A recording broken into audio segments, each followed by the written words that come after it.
Page 32, a riddle. You can read the words and figure out what the riddle is. I'm just interested in music. They're not showing you anything new. We're just using stuff we've had before. So I'll let you do it. Now let's just review a little bit then on how do you approach a new piece of music. Well, you can try sight reading it. You just take a look at the key signature, the sharps and flats at the beginning, and the time signature so you know what you're counting, and you try and figure out where your hands go, and you just try and play it right off the bat. That's sight reading. But when you really want to learn it, then you go back and you look at all that stuff I just said, but now as you play it, you do it like one thing at a time.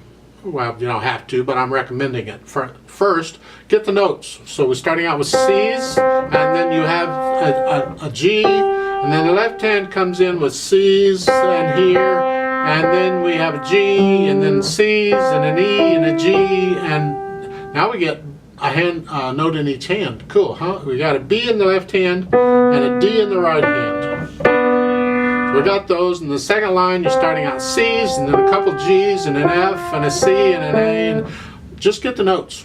Don't worry about the rhythm and none of that stuff. Just make sure you know what the notes are. Then you can go back and add the rhythm. So we've got eighth notes, 1 and 2 and 3 and 4, and it's 4/4 time. 1 and 2 and 3 and 4 and 1 and 2 and 3 and 4, and then you work it out with the rhythm very carefully. And once you get the rhythm, then you can start adding the other stuff we haven't had yet. So right now that's good enough. You get the notes and the rhythms, good enough. And that's what we're after. So let's try this out slowly just to check the notes and the rhythms. So you're in middle C position still. 1, 2, ready and go, and 1 and 2 and 3 and 4 and 1 and 2 and 3 and 4 and 1, 2 and 3 and 4, 1 and 2 and 3 and 4 and 1.